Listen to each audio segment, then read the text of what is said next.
स्वाहा मुनिगण गुर धुर धीर जनक से ज्ञान अलग मनक से कनक से स्वाहा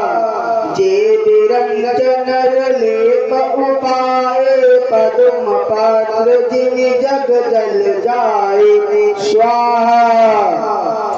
जहाँ जनक गुर गति मति घोरी प्रकृति प्रीति कहत बड़ी थोरी स्वाहा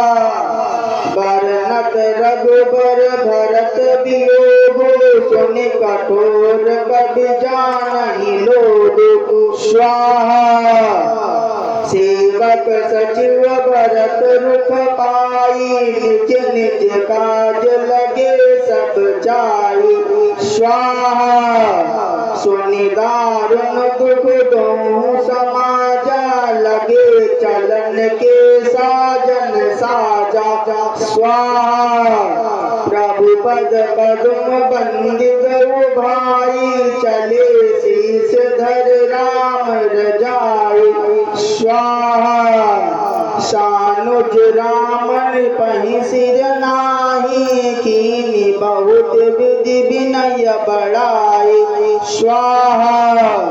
देव दया दस बड़ दुख पायहु सहित समाज का नहीं आयो स्वाहा पुरपग धर देह असीसा कीन धीर धरि गवन महिषा स्वाहा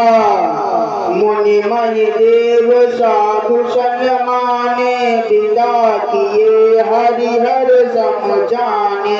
स्वाहा कौशिक वाम देव जब लाई पुर जन परिजन सचिव सुचाली स्वाहा।